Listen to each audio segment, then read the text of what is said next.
Hey, everybody, and welcome to another night of Women's World of Fishing Monday Night Takeover. And if it looks like we are exhausted, it is because we are. We are fresh back from Lake Hickory, North Carolina, and we are going to have our professional champion, Robbie Hartline, here tonight to tell you all about her adventures. Real quick, we're going to go over kind of how our tournament went. Um, Angie, if you want to kick us off here, Well, how did your tournament go? well, I was just gonna say it's probably a little bit ironic. I'm wearing the hoodie tonight that says "Victory" on it, but Hopeful. yeah, it was better than Ray Hubbard. Let me just start with that. So I feel like every experience is gonna be just kind of building off the last one and hopefully making small improvements. You know, practice, it was kind of tough trying to figure out what was going on, if there was some kind of pattern to go by. And I wasn't putting my finger on anything. Mhm. I did get some bites in practice. I caught a keeper on a crankbait, which kind of seemed like all my bites and the keeper that I caught were uh, reaction bites, it seemed like, because it was like almost immediate every time. And so I was like, well, maybe that's what's going on. And the fish, I think, were all in different stages: pre-spawn, spawn, post-spawn. And we saw some on beds and whatnot, so that was kind of cool for me. I'm not used to fishing clear water like that, so to be able to actually see the fish was kind of weird because I'm just not used to that unless I'm saltwater fishing, and so that was a little different for me. But anyway, weighed in 3 fish on day one. And then day two, I don't know what it was. I have an episode coming out tomorrow, actually, where I'm going to be talking about my experience in moving from co-angler to boater and the mental aspect of it, which I realized is really, really important. And day two, my head was just not in the right spot. I just had a bad feeling and I couldn't shake it. I couldn't get a positive mindset going on day two. I didn't have a game plan really in place, other than maybe going back to some of the same places that I had success day one. And I just couldn't get it together. And so about halfway through the day, my cranking battery died. And so I had no big motor, and I had a Genius booster on board. I didn't bring jumper cables because I knew I had that Genius booster, and I hooked it up, and it still would not crank. And so thank goodness we had just made the decision to kind of start working our way a little bit closer back toward the boat ramp, because we had a feeling that there were probably some bigger fish being caught in that area. And so we weren't super far away, but it took us, that day two was windy, so some wind gusts really popped up, and it was right about that time, and we were having like 20 plus mile an hour wind gusts blowing the opposite direction of the way that we Of had to course. go. Yeah, Of so course. the wind did not help us at all. We trolled for a really long time to get back to the boat ramp area, and that really wasted a lot of our time. So we did make the decision once we were closer, and I still had plenty of juice on the trolling motor to go ahead and troll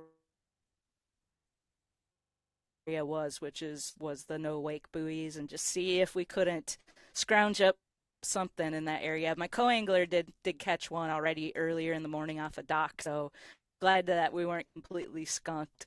But we ended up not I ended up not catching anything on day two, and so that was a bummer. I trolled it back up on the trailer. I wasn't sure how that was gonna go because I've never trolled on a trailer before, and I got that auto deploy Minn Kota, and so I just kind of trolled it right up there. Once it got close enough to the trailer, I cut off the prop and hit the trim up button as fast as I could so the motor wouldn't hit the trailer. Oh, And goodness. all that went pretty well, so that was good. That was a win, I guess, It's a, if nothing else. you have a big boat to do that on the trolling motor. you know? Yeah. I mean, Yeah. yeah, that would be special, And thankfully that especially in that wind.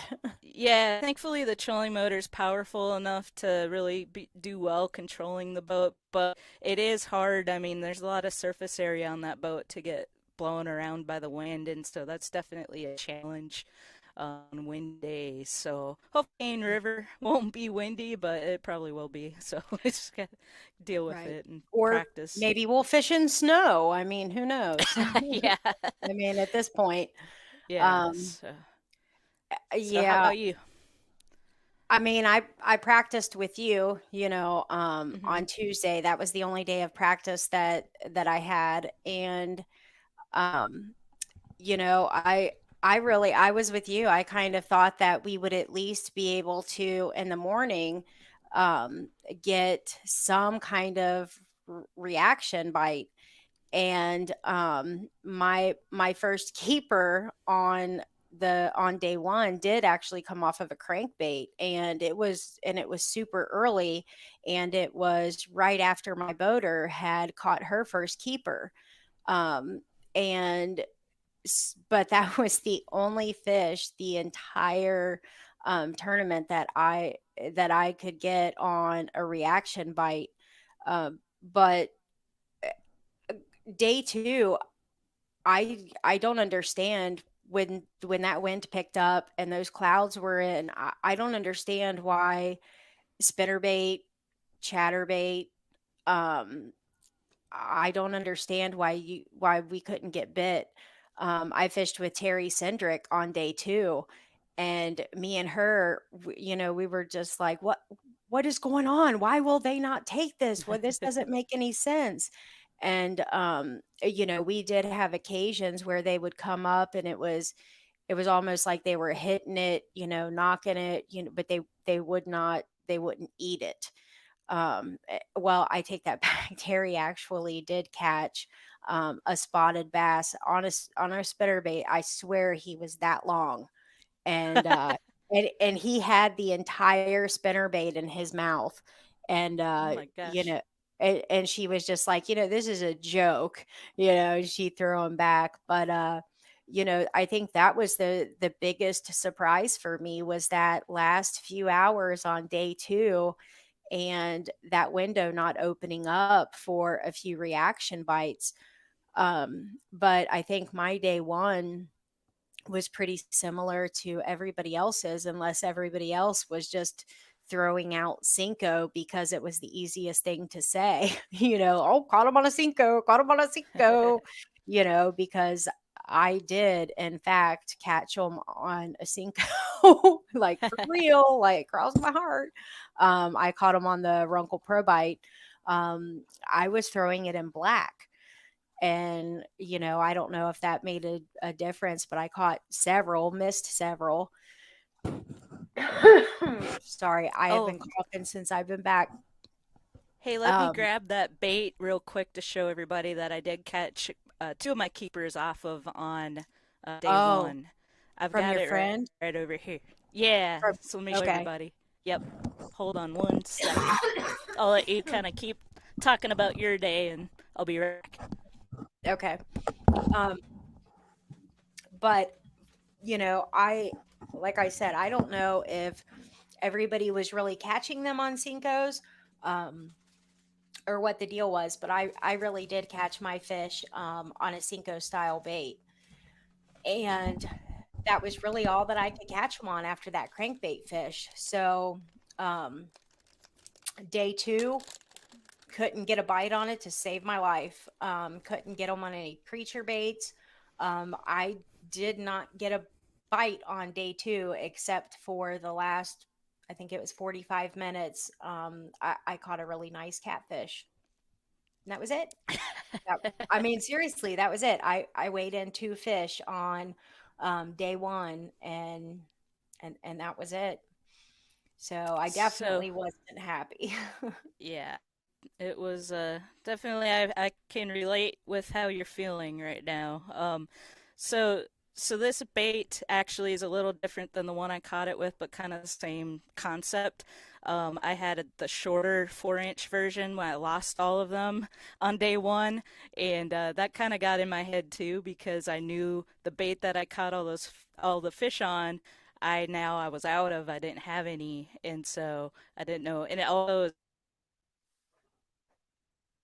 this one, but let's see if you can see it with the background, but look at that little skinny tail on that thing. So I was fishing it on a little Ned rig jig head, so imagine it being shorter in Mm-hmm. just slightly lighter color, but something about that action drives them crazy. So that was fun. It's And a I think little one of my it's a little bit blurry. Um, oh, okay. yeah, that's a little bit better. So it's a Torrent Outdoors Striker. The one I had would have been the 4.0 version. This is the 6-inch one. That's kind of my secret weapon that I use there for to fishing that some more. And then one of my other keepers came off the Flappy Daddy actually. So The Flappy Daddy, huh? Look at Robbie. I see her smiling backstage. If you tell me you caught him on a Flappy Daddy, because I threw that thing from from the launch ramp to the dam, and I couldn't catch anything on it. I'm telling you, I'm gonna find another old faithful because I'm not too happy with him right now. But I yeah, I couldn't get bit on it. And I threw it on several different rigs. So I don't know what the deal was. Somebody, it says Facebook user, that is all I threw was a Cinco. I would have said throw a Ned. I wonder who that is. Who um oh, who that was was two different people. So Diana uh I'm so bad at pronouncing last names. Is it Eagle Hawk? How do you say her last name? Oh, is that E Evil Hawk? Eagle Hawk. Yes, Oh, that's okay. what I thought. Um, so she said all I threw was a Cinco, and then uh, Violetta Tally. Sorry if I'm pronouncing names wrong. It's not my strong suit.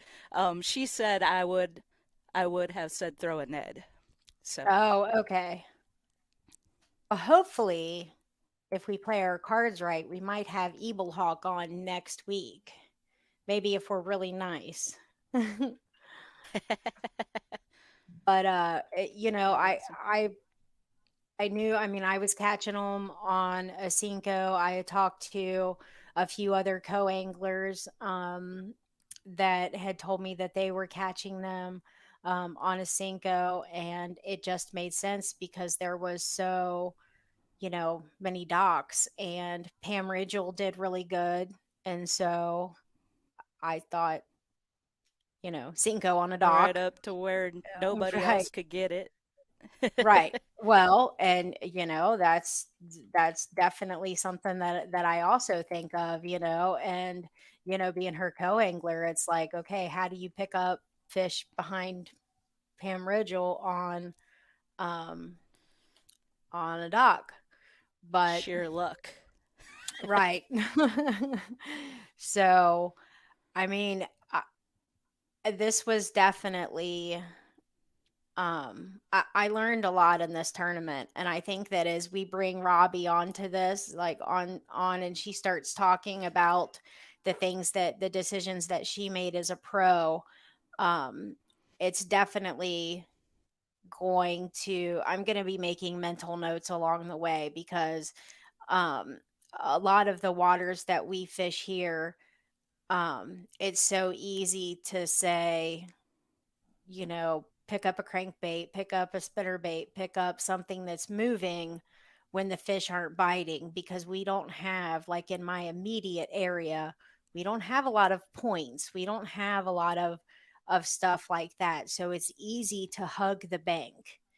And even if you're hugging the bank, it's still a really good idea to really slow down. And I really need to work on that. And so I'm definitely anxious to hear, you know, Robbie's train of thought and the things that she did to master that, for And this and tournament. and real quick before we bring her on too, that's the funny thing is I'm talking about that mental game tomorrow on my podcast, but that's really how I love to fish. Just real slow.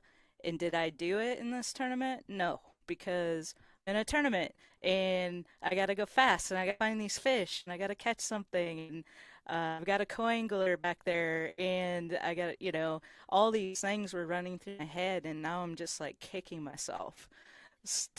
That's my game. That's what I do, Because and you're I didn't. thinking cover water, find more fish. If I cover more water, I'll catch more fish. That was kind Right. of your thinking, Yeah, which, because yeah, makes, I mean, now you I would did think that it makes sense. Now I did try the, slow finesse. I went back on day two to the cove where I pulled out two keepers, and it was a beautiful cove as far as, I mean, there were fish in there. There's no doubt about it. And I did fish slow and didn't get any bites. And that was early on day two, and that's where I kind of just, started more fishing fast Yeah. with then to later in the day. So it's harder to fish that finesse presentation when the wind's blowing that hard. Um, yeah, I did have a weighted Senko tied on that, I could have tried. I don't even think I took that out. So anyways, but I'm excited to bring on Robbie. Mad respect for her, and so Absolutely. I'm excited to see what she's got to say. Yeah, and for everybody who is listening, and if you want to tag a buddy, bring them on. For those of you who are into finesse fishing or love to use your electronics and fish deep, this is your girl right here. So if you want to get them on here, um, she is the one you want to talk to. Also, just real quick. My buddy John wants to know who on the tour uses scent. I generalized and said most everybody, and he wants to know what the most popular is. I'm I'm going to say Liquid Mayhem is probably the most popular because it's the one I see. And we'll just kind of go from there if anyone else wants Okay. to. Is that what you I, use? I do have Liquid Mayhem. I did not use it in this tournament. I wish I would have. But I've got Tightline's UV spray. It's garlic seems to be my kind of my go-to scent with that. And what that does is it puts a little ultraviolet coating on your bait, which kind of gives you a little bit of an edge with the sight thing as well, from what I understand. I mean, it seems to work on my lake. I don't know about in clear water situations, but my lake's very stained, and it seems like if I spray that on, it does help.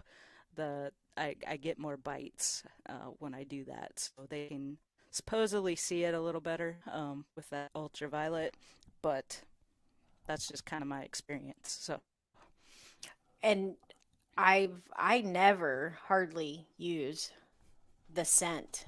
And that's going to change like now. Like have stuff ordered in the mail coming to me. It changes today because I have been on the back of the boat of people we're fishing the same bait, same boat, same area. I'm not getting bit. And I do think that it gives you that edge. So, so John, there you go. Those are the two competitors it looks like right there. And I know that their Berkeley makes some. I mean, there are lots out there. Um, so okay, here we go. Um, Robbie, I'm getting ready to add you to the stream. Put your clothes on, girl. Okay.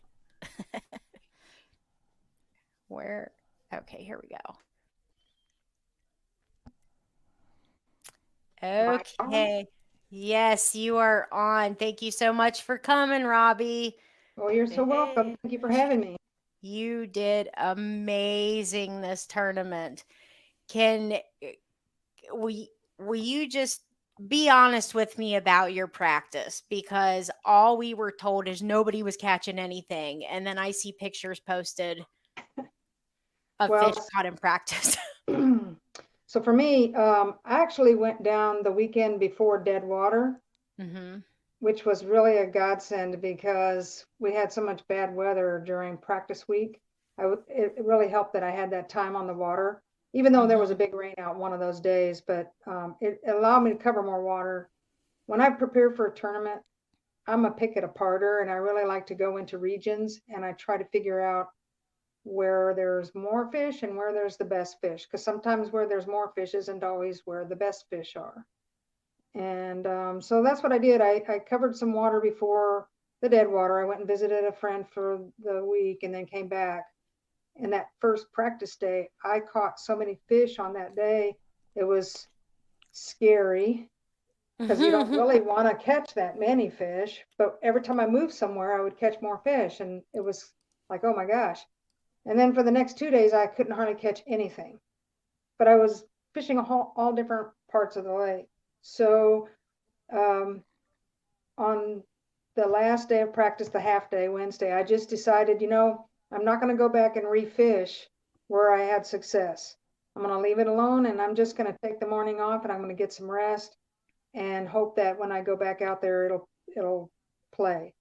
And so my strategy really was, the fish were basically in all stages. And my preference is to fish offshore. I like to throw a Carolina rig or a jig or something and drag it around. And there wasn't fish that I could find in any consistent way doing that. I would get one here or there, and that was about it.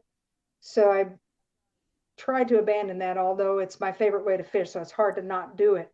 But on day one, I wanted to look for transition areas where I thought fish might be in a migrating pattern, perhaps either bedding or moving into the beds or moving out of the beds or whatever. I try to go for high percentage areas. I look for things like channel swings and points and things like that. And then if I found areas where fish were, what I discovered was that, the bedding fish, obviously, they like to hide. So Right. if you had brush or you had trees overhanging over the brush, even better. Sometimes you could get some on docks, but I couldn't really get the dock pattern to be consistent. I did catch a few that way. So, that's really what my focus was. And on day one, I couldn't resist trying a little offshore here and there, and all it did was cost me time. So on day two, I only stopped at one place like that, and I was lucky I caught one fish. And after that, no more of that. I just moved on and said, okay, I got to keep looking for the tree overhangs, wherever there's wood, or even, it didn't even have to be that, it could just be a little stick up. It didn't have to be that. Okay. And you were talking about clear water. Where I fished, for the most part, the water had a little color to it. And that helped because it hides me better too. Right. But it was just coincidental because I think that happened to be where the water temperatures were right, and there were just more fish that were in that pattern. So, because that lake, I mean, it really was. I mean, there was like super clear, and then the off color, and then there were some areas that it was pretty murky. right. There were So some you were in areas, the yeah, and you had to address that in the color choices of your baits. And so it really came down to two baits that worked for me. And I threw Texas rig and I threw shaky head, and I threw lightweight. It had to be like 3/16 or less. And Senko, and I used a super hog, which is made by Zoom. And I actually did put the liquid mayhem on my Senko. did Nice. you? Okay. I think what happens with that is when the bite's just a tad tough, and some of these spawning fish really didn't want to eat. They were just pushing the bait or moving the bait. It makes them hold on to it a little bit longer. And any edge you can get like that is beneficial. On the super hog, I didn't put the mayhem on it, but I did spray it with the spike it chartreuse just a little bit on the tips. So it sort of looked like a bluegill, because I found that some of these fish were eating shad, some of them were eating crawdad, and some of them were eating bluegill, because I found lots of debris in my live well that, showed that. I wanted something that was pretty well weedless when I was flipping that brush. I know on day one, I actually had to lift the whole brush pile out of the water to get to my fish because it was all tangled up in there. I'm lucky I got it, because he was on for quite a while before I got him in the boat. And so it was pretty much a grind. It wasn't like we were catching a lot of fish. They would come in batches, kind of. If you got yourself in the zone and, you get some, and then you might have like an hour or two where there wasn't much happening. Like when I saw you on the lake with your partner, Alyssa Johnson, I only had 2 fish, and it was approaching lunchtime on day Yeah. one. I was gonna say, because I mean, unless you were just like, oh, yeah, I only have 2 fish, No, yeah, no, I mean, true. yeah, I mean, I figured that it was. I mean, it's, I believe you. Now, my partner, Cassie Hall, was doing quite a good job of catching them from the back of the boat that day, but Yeah. I Well, think and she had, she was trash talking me too. Of course, I was trash talking back, and I never caught another fish, so I won't trash talk her again on the water. I learned my lesson. I think the key thing to day one was 2 really good calls, and that last call was the best one, and that was on my last cast of the day. So the old Ike and Ellie, never give up. It's true. You Yes. manage your time, pay attention to what's going on with the day. I always put time limits on spots. If things aren't coming together, then I have to abandon it and move to somewhere else. And that was the last cast of the day, and I just barely had time to throw it in the live well, call out the little dinky dink, which was, I think it was probably close to a 4-pound coal. Wow. And Wow.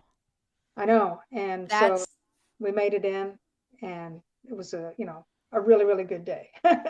Well, for you, I mean, you Well, are yeah, like you're for no, I mean, you're like the need for speed anyway. Like you have no problems, like hammer down no matter water conditions, how far away you are. So I can imagine you just like, you know, doing what you need to do and then just because you love to go fast. It don't I bother you love a to go bit. fast. Yeah. Yeah, it don't bother you a bit.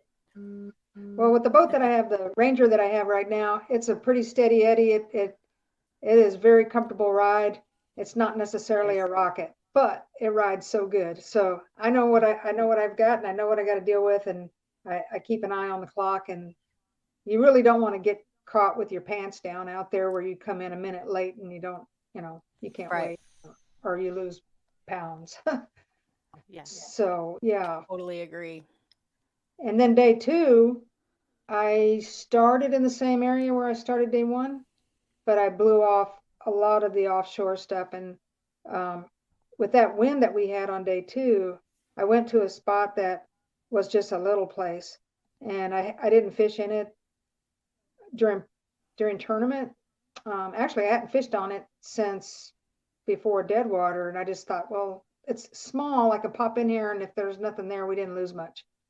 Right. And Glenn Ellen Valentine and we both went in. I mean, I had 2 and she got 1 out of there. And it was like a 30-minute stop, maybe an hour at the most.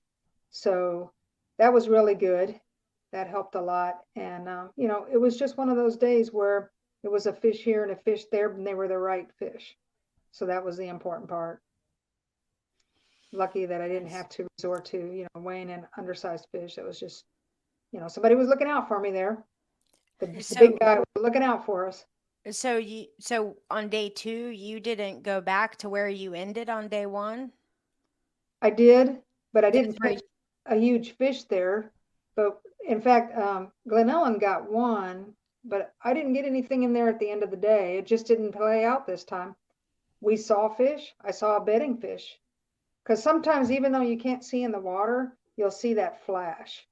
And Yeah. so you'd see the flash, and I tried to cast, multiple times to I only will dedicate so much time to that. I'm not going to play that for an hour or whatever.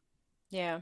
So, but it was So very shallow. All the fish we caught, for the most part, I mean, I caught some in 10 or 15, but for the most part, the lion's share of the fish came out of, 2 foot or less. Doesn't So surprise me. So I gotta know, Oh, toward the end of the day, right before I had my motor issue, I was coming out of a cove and you were going in, and I'm like, she catches fish in there. I don't know if you well, I did remember see that. you. I did see you at the end of the day on day two. I said, Yeah. "What is Angie doing? It's only 2:30." But there was a fish in that cove. I saw it cruising up and down the bank, just kind of going back and forth, and I could not get its attention no matter how hard I tried. So I don't know if I don't think it was bedding, but maybe it was. It was just Well, kind coves of like hanging that, out in we don't have to disclose where or whatever, but coves like that are really ideal because it's shallow, right next to deep water, and the fish, some of them, they don't want to go a long ways. You know, they're just going to come up, do their business, and go right back down to the deeper water. And there's a lot of hmm places to hide around there, and they can get out of the Yeah. sun, they can hide, and pretty interesting area. I'd never fished there before. This was my first time. So this is our third time to Hickory, and this trip was the first time I had ever fished in there. Mm. And it paid off. Yeah, And I for guess the other sure. point I forgot to make was I like to, drag and move along. I'm like you. I like to cover water and look for fish and just keep moving and, look for the fish that are willing to eat. But on this trip, what I ended up having to do was I had to sit still and pick it apart. And I had to make multiple casts to the same spot. If I got a little tick and I didn't get a hookup, I would cast back in there several times. And more often than not, that fish would eventually hit. Sometimes they Mm. didn't. Sometimes they said, "Oh no, I know better now. I'm not doing it." But it was a very painfully slow approach. It's not the way I like to fish, but I could learn to like it if I caught fish all the time that way. But yeah, it was very slow. Did some of those little like bluegill bites to you? Because I felt like that's all we were getting on day two was blue bites. So I did get some bluegill bites, but there were some bass that bit like bluegill. Mm, interesting. Right. And the other thing is, and I almost had to slack line them because if they felt you at all, they, you know, let go. Mm, So you almost had to, what they say, almost had to feed it to them, make sure that they had hold of it before I put pressure on them. Because if they felt you when they bit, they let go. Hmm. So they were not aggressive. no, Oops. not like I thought. Yeah, I'm like, oh, stupid bluegill. Well, there was definitely bluegill, and the bass were eating the bluegill. So, you know, they when there's bluegill around, it's not necessarily a bad thing. Right. And That's a and usually when the bluegill are active, a lot of times the bass are too, but you know, bluegill just have that unique tit, tit, tit, tit, tit, yeah. you know what I mean? So a lot of times, me and Terry both were like, "Oh, stupid bluegill." Well, I caught a couple of really pretty bluegill and a couple of really pretty crappie, but you know, sometimes they feel the same as bass, so you don't really know. I mean, there are times when you know for sure, oh, that's a bluegill. Mhm. But oh, Sometimes she loses service. She'll be back. okay. But yeah, the way the bite was, sometimes more often than not, you really didn't feel the bite. Yeah, Your line just got slightly slack, not even like they were swimming away with it. It was just like, well, that's not right. You try to tighten it up and it got wouldn't tighten. And then eventually you're like, that's just not right. You set the hook. yeah. Yeah, I mean, there she is. Yeah, I would just feel where it would kind of get, heavy, like the different feel like you wouldn't get that classic bite. Like several of mine just got that heavy feeling, Mm-hmm. you know. But I wasn't clearly getting as many bites as everybody else either. Well, So, the bite was tough. And on day two, it was very difficult to feel the bite because of the wind. right. Mm, Well, me and Terry, we definitely when the wind picked up, we definitely covered more water, you know, and I'm and I totally get her decision with that. I mean, we talked it over and stuff, and because Terry is, I mean, you guys know Terry, Oh yeah. and she's constantly, second guessing and stuff like that, and we were talking it over. What I mean, that's what anglers do. We talk. We weren't having a good day. There's no way in the world I would have thought that we could have fished those several hours and not gotten bit on something moving, you know? Sometimes you make decisions and it just doesn't play. She might have been able to get them on a spinnerbait in a different location, who knows? But Mhm. Terry's an excellent angler, Oh my so gosh, there yes. isn't anybody on this tour that isn't capable of winning. Oh, absolutely. That's what I kept telling her. I'm like, Terry, you know your stuff, she's super good, Right. but we all second guess ourselves when we're not catching them too. Oh yeah. It's just, that's what we do, you know? But like, how do you say that you set time limits on your spots. How do you how do you keep yourself to those restrictions? Well, so I kind of, it really depends on whether I'm getting bit or not. But I have a limit of, like I know how many areas I want to hit in a day. So I kind of say, okay, a couple hours on this one, and I sort of divide it up depending on how confident I am in an area. But I might go into an area and get surprised, like the place where I mentioned that Glen Ellen caught one and I had two out of that place. I didn't expect to be there more than 10 or 15 minutes, but we spent a little more time in there because we were catching something. Gotcha. But, and I have no problem with refishing a small area over and over again if they're continuing to bite. Somebody told me a long time ago, never leave biting fish. So that's a rule I always apply. Right. Yeah, I mean that makes sense if they're keepers, Oh yeah. I mean, yeah, I wouldn't I don't understand why you would do that either, unless you really feel like you have a better place to go to that is upgraded fish, you Right. know, or something Yeah. like that. But me and Angie, her and I talk about this all the time about that mental game, you know, and just always second guessing yourself. Maybe I should have left that spot sooner. Maybe I shouldn't have left at all. Maybe I should have gone to the other end of the lake, and like people like you and like some of the other ladies on tour, like you guys have just fine-tuned those skills of being more confident in your decisions, because you've made those decisions over and over and over, and while you might second guess them, pretty confident in them, you know. I think sometimes the decision making part, I mean, everybody can make bad decisions. We're all capable of that. But uh, some years ago, somebody also told me, hey, trust your instincts. Well, one thing about instincts is you don't have instincts at birth. And the only way you can develop them, I think, is time on the water and learning and experiences. So I think your decisions get better the more time you spend on the water and the more experience that you get in the sport. So, I've been a pro since, I guess about 18 years now on different circuits. But when I first got started, I didn't have very many good tournaments. It just takes a while and you just got to keep working at it. And even then, you still don't always make the right decisions because my tournament on Ray Hubbard was pretty abysmal. I think I caught 3 fish all week long. you know, I Yeah. could never Well, find them. Ray that Hubbard was was tough. special. Well, there's good fish there. It's kind of like Truman Oh, last year. We just kind of caught it wrong. You know. yeah. Hmm. It's almost like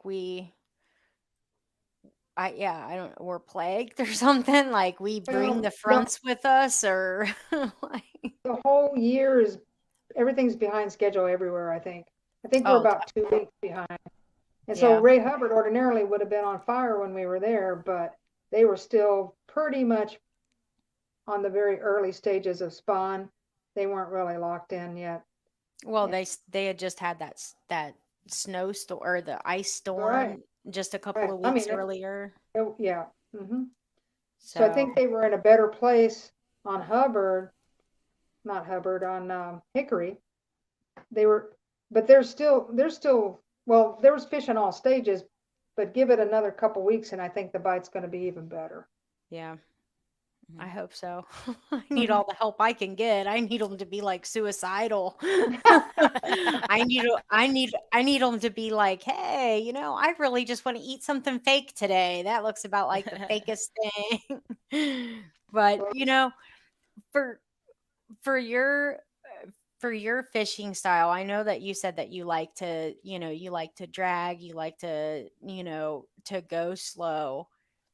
What is like your for this tournament specifically, how slow was slow? So if you could imagine a small little indentation off of a channel about the size of a bedroom, maybe. Okay, give it a little bit, make it 3 bedrooms all pressed together. Okay. It may be in there for 20 to 30 minutes just working that. Okay. Just So, inching along. I mean, just inching along, and I'm looking for those places that are classic fish holding spots. Like if you see a change in transition from a brick wall to dirt or from rock to dirt or something, wherever there's change, I would look for those kind of areas. And if there was some brush or a little stick up, I would hit it. I hit the dock poles. I caught a couple of the dock poles, but that wasn't really my, I'm not as good at flipping apparently as Pam Ridgel, but I caught a few maybe off that's the dock. fair. Maybe she got to the dock before I did. I don't know. Right. There you go. As far as like just doing one cast, like just one cast, how long would it take you to get in? Well, I mean, are you so, soaking? there were times when I would let it sit, just let it sit for 20, 30, 40 seconds. But usually I was just kind of creeping it along. But majority of the bites came right up against the bank. So I didn't really have to pull it out that far if they were going to hit Yeah. it. And a lot of times your line just jumped. You didn't feel a bite. It just went, you know. So you really had to be watching your line close. Okay. So it's not like you were going like parallel, you were going from the bank and then out. Hmm. Okay. I would try to cast ahead a little bit, of course, so the co-angler has something to fish. You don't want to leave Right. them nothing. I don't like that. I want everybody to catch fish. My goal Oh, is for sure. everybody to come in with a limit. Sure. So, Well, I just, like there are different spots, if you're on a point versus like, or a ledge versus different things, or just certain angles that, you need to fish it. But it sounds like from what you're doing, you were like pitching at the bank and coming back out, you right. know. I would flip it over there as gently as possible, not too Mhm. much of a splash, let it kind of Right. drop in. And then just, if the fish was there, sometimes fish were eating actually, and those were usually early in the morning. But Yeah. most cases the fish weren't really eating. They just were trying to do their bedding thing, and you couldn't really see the bed most of the time because the water was murky.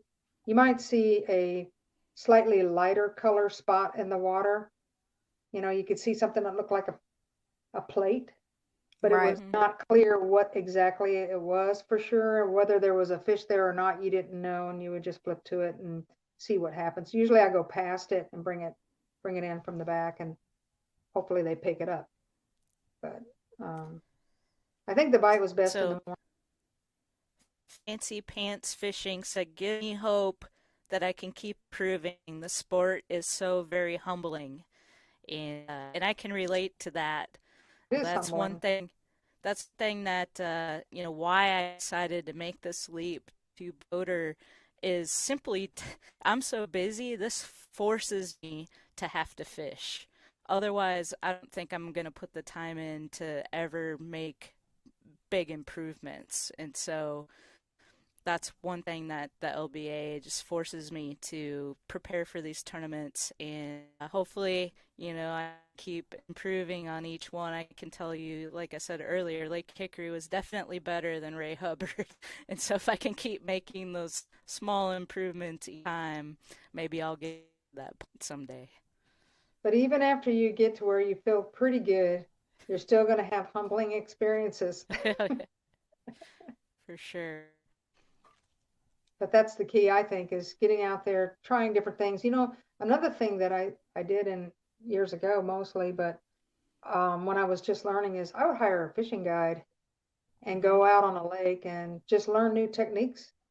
And everybody learns differently. I can read an article, but it just doesn't quite sink in until somebody puts that bait in my hand and shows me exactly what they're doing.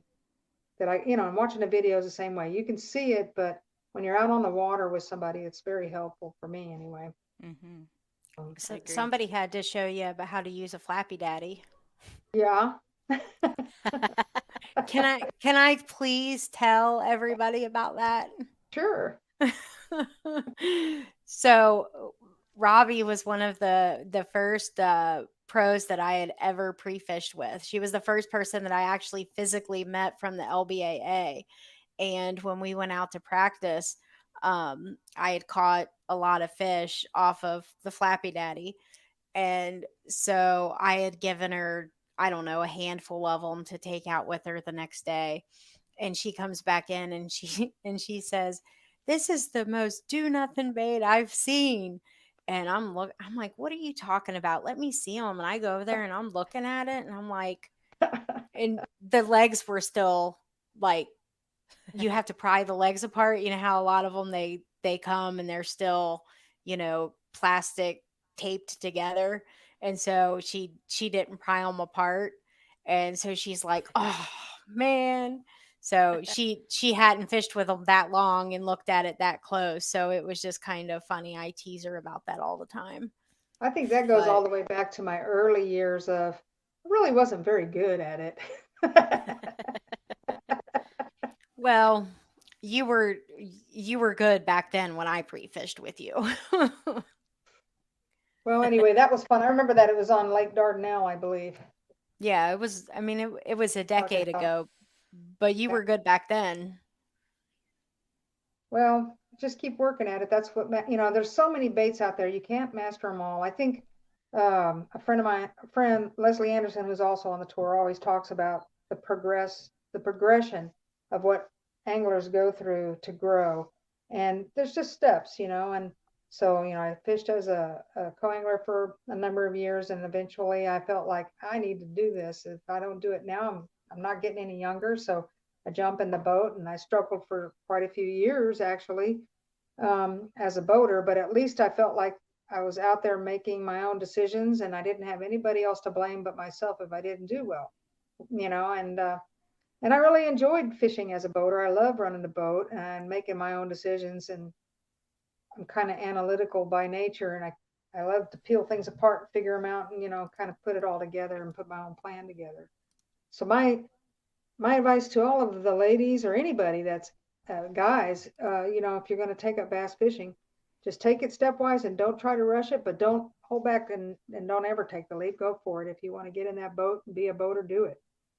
Absolutely. And I know, like, Fancy Pants Fishing, she was just on here, and I'm so glad that she came tonight because I actually met her just a couple of months ago on Instagram, and she had just started getting into fishing, like, just started. And she has new fishing pictures every single day. And she's she's out. I think she is in I think Alabama. If you're still on here, Fancy Pants, you can correct me if that's not right. But and I would love for her to come and fish as a co-angler, because she absolutely already has enough skills to be a co-angler. Like, she can, I know she'll be able to put fish in the boat. Mhm. Um but you know, I would love to see more people getting that passion, and then, getting more people on the tour, and then people like me making that jump to allow for more co-anglers to come on. And that's kind of how that's just kind of how the process rolls, but Right. I'm super glad she's on here because she would be a perfect co-angler. She's got the passion. That's what it takes. Mm-hmm. Well, that's why I think Absolutely. the LBAA is such an important organization, because it provides a venue for ladies Mm-hmm. that it's not always out there. It's not easy to jump on board, and it's pretty stressful to jump into the big giant circuits. I've been there, and it's, you don't know anybody and you feel kind of lost. Not that people treat you good either way, but I think with this tour, it's money comes back to the anglers, and it's like a Right. family. It's what I talked Mm-hmm. about on stage on day 2. And the reason I keep coming back is I think it's important to have this circuit, and I really love the people, and I've met lifelong friends through this, Mm-hmm. with this tour.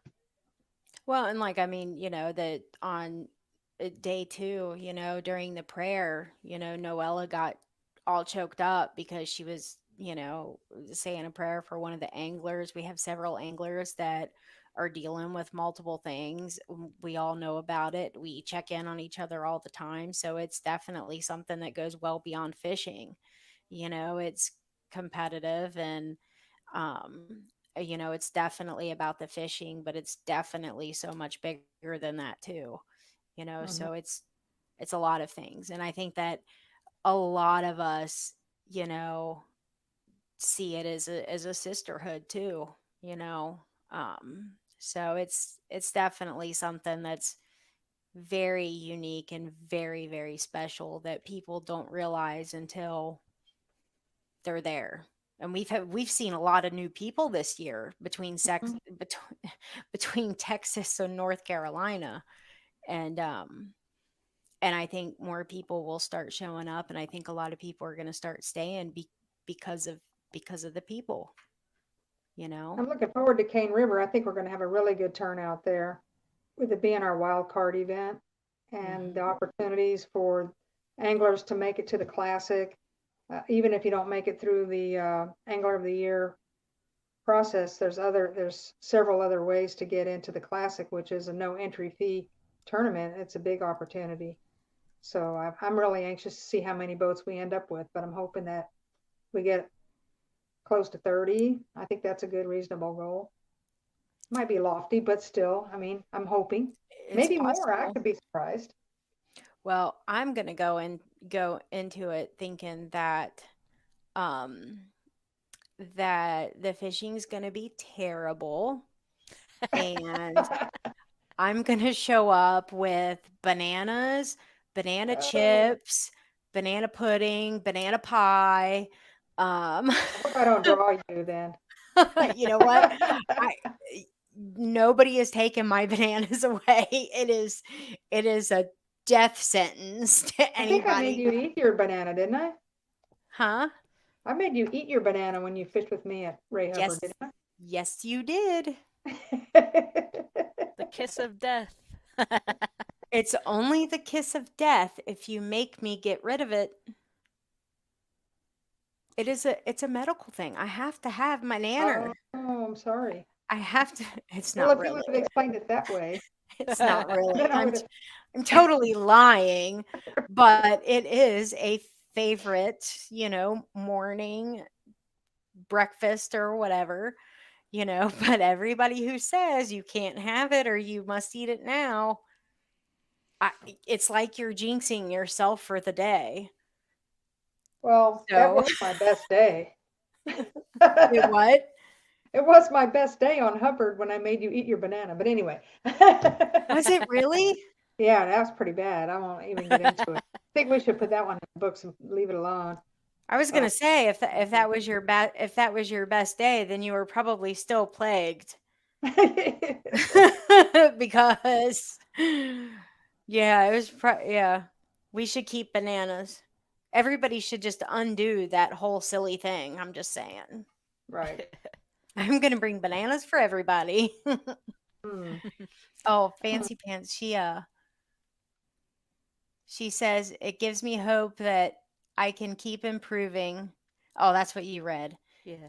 Um, okay, good. She is in Alabama.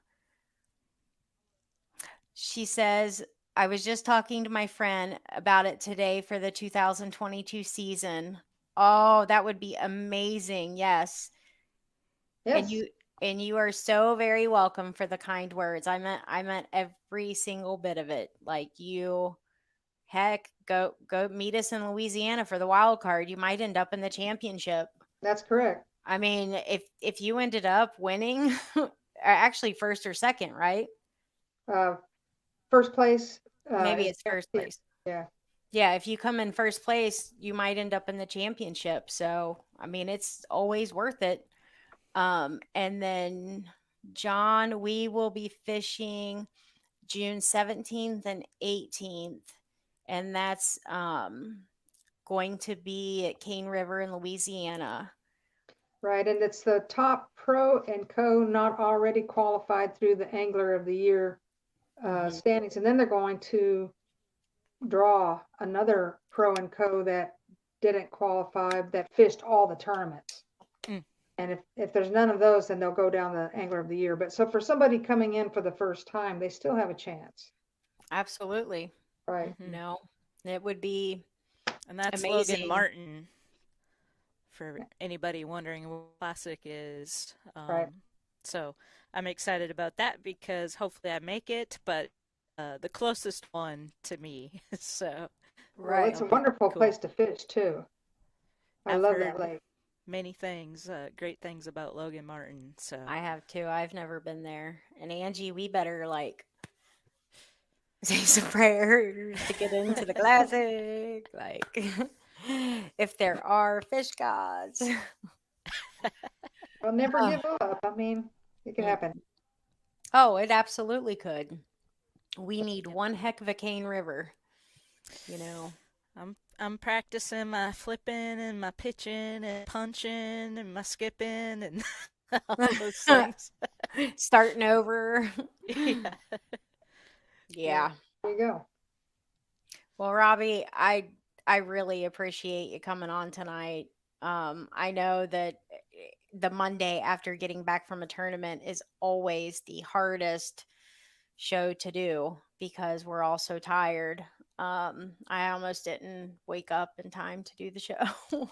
Well, at least I got my bags unpacked this afternoon. Hey, I did Hey. want to mention before we get out of here, Precision Sonar. Um, they're one of my sponsors, and they're offering a 10% discount on product.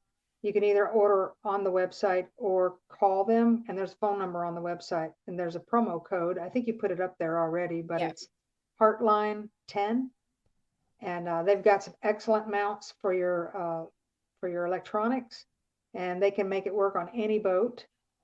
Their prices are very reasonable. They've also got a product called the Leash that is a cable that goes around the back of your motor. And if you should hit a stump or something while you're running down the lake, it'll keep the motor from jumping in the back of the boat with you, which is a nice safety feature. And they've That is got a glass screen covers for your graphs. You know, you put them on your phone to protect them, but people don't think about putting them on their expensive electronics. Well, you know, a bullet weight hits that and cracks it, then you're out of graph. And so that's a worthy investment for like about Hmm. $50. So Oh keep them in wow. mind. They're That is a great point. And Hmm. I didn't even know that they made those. oh yeah, Okay. keep them in mind. They're excellent to work with. They're in Benton, Kentucky, and they'll ship to you, or if you know don't need to come in necessarily, but um, And they fit those all different types of electronics. the mounts I have are adjustable, so you can they fit the graphs I have now, and if I should upgrade to a different graph size, I just adjust the Hmm. mount, and it fits right in there.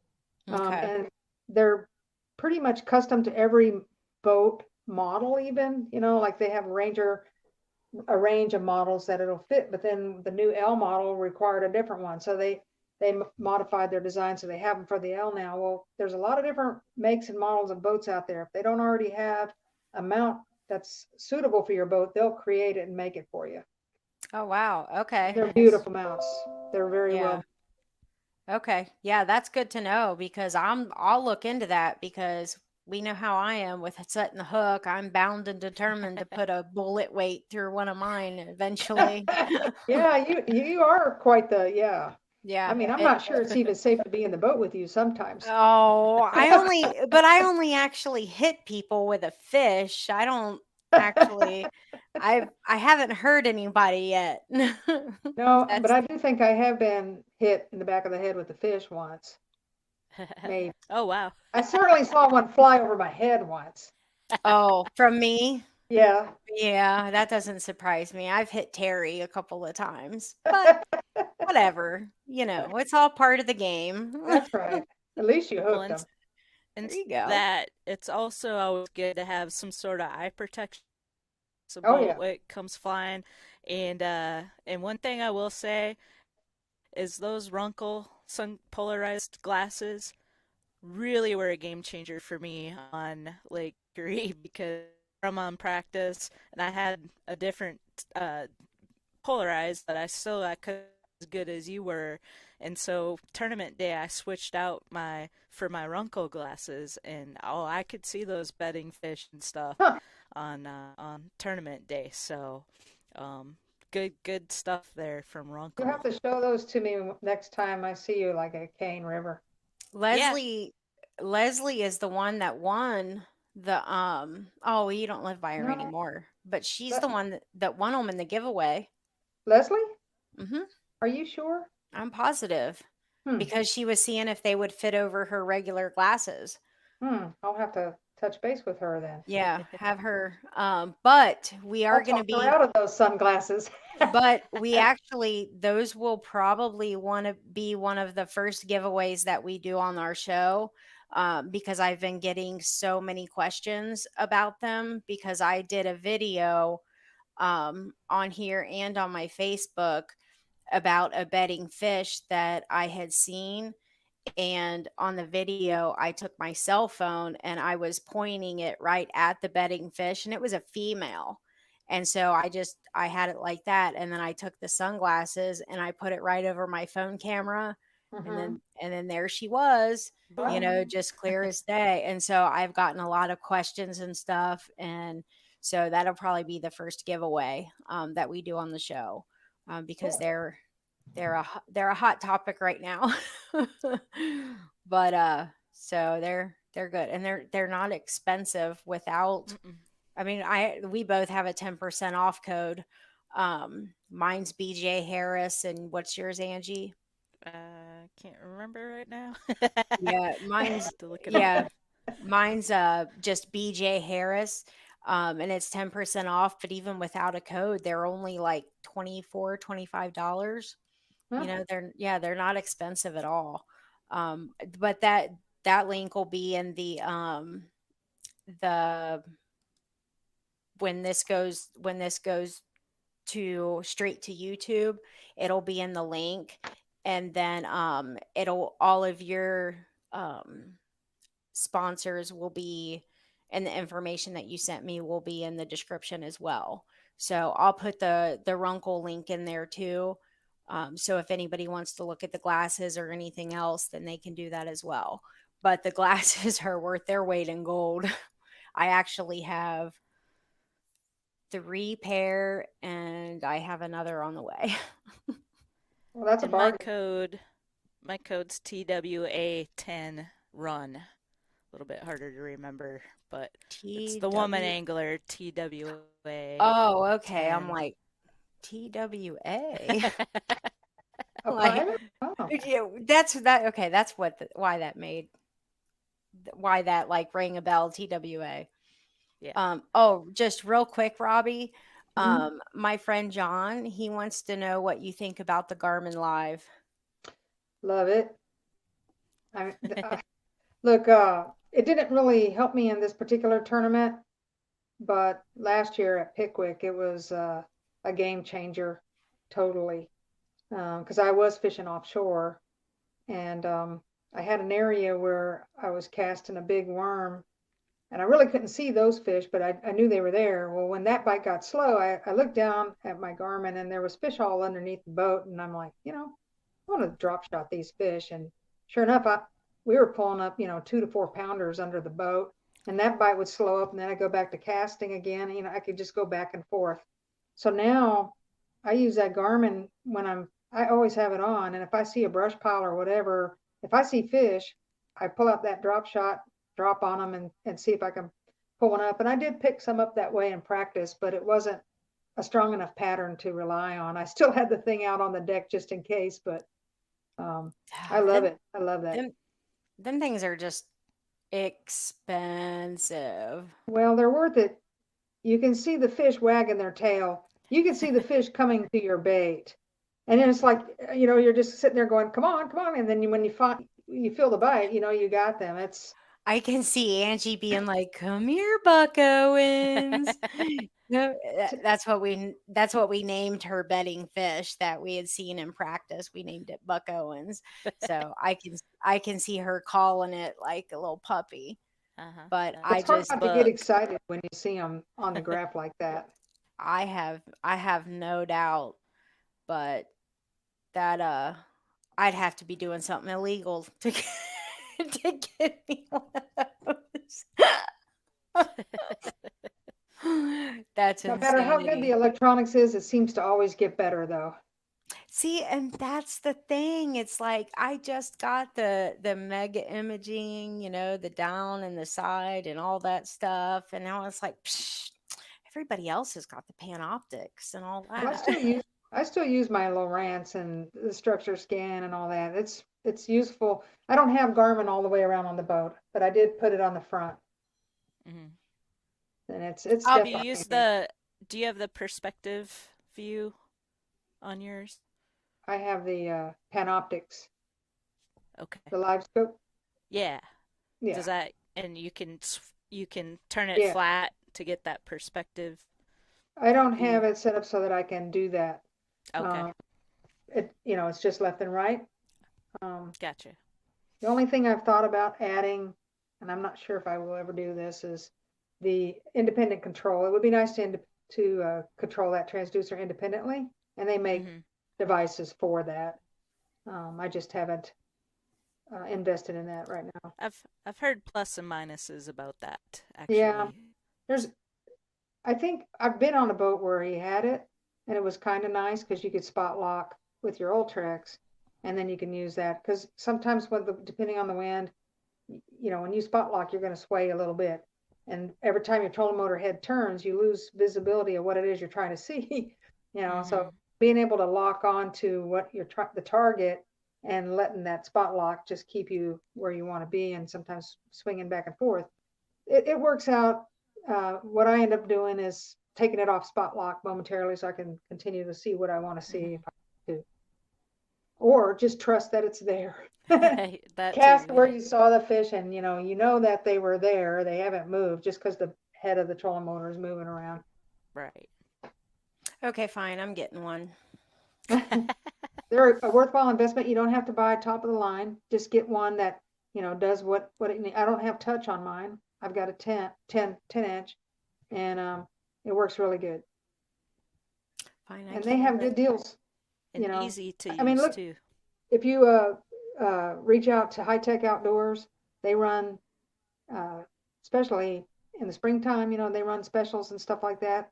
Touch base with the guys there at High Tech and Benton, and they'll take care of you. And if you have questions about different kinds of graphs and all the different features and everything, they'll even bring you on the water and teach you how to use them after they install them. Thank God. That's nice. I'd be like, this is a really expensive, video game. Well, have you ever bought units and not really known there's so many buttons and knobs and this and that, it's kind of challenging. It's nice to be able to go out with somebody that understands the units and they can optimize it for your boat.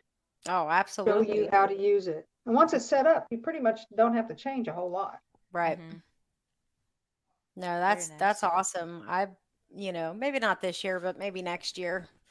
If I decide to go as a boater, there's a lot of factors. Yeah, I know. Yeah. So we'll see. but it is cool, you know. So Well, I'm really glad I got it. I was a co-angler on the Mr. Bass circuit, and I was in the back of two different guys' boat when it first came out, and I watched how they used them, and I was like, I have to have this. well, you're an electronics type person, you know. You're not one for, you know, wanting to stay, you know, close to the bank. Like there are some people who are like, okay, I'm going to pull out off of the bank and do this. And then they just kind of slowly get closer and closer to the bank, you know, and, you know, you're very comfortable fishing offshore anyway. So it is perfect for you. It's made for you, you Well, it know. does make you a lot more efficient. Hmm. Uh, The hotter months, absolutely. yeah. So, well, good deal. Well, if you know, you can think of anything that you want me to add to your description, you know, if anything else comes through, if, you know, any of your other sponsors, you know, respond to with the discount codes, just let me know. I'm going to put what you sent me in the description. So everybody, Precision Sonar, Heartline 10% off until the end of May. All of her other sponsors, their websites will be in the description as well. Robbie, you are on Facebook under Robbie Hartline. You're not Right. on any other social media, right? Correct. Okay. I'm a And dinosaur. so anybody on Facebook, you can check her out on there. And I can't think of anything else. Can you think of anything to add, I think Angie? we've covered No, it pretty much. no, that was awesome. Thank you so much, Thank Robbie, you all for for coming having me. on. And I look forward to fishing with, well, it's against you, but Right. on Cane River, and we'll see how that goes. Hopefully Yep. All it'll be right. a good tournament. Congratulations, Robbie. You did amazing. Yeah. Thank you. Congratulations, buddy. All right. We'll chat later. Good luck to you all. Thank Thank you. you. Good night, Okay. everybody. Good night.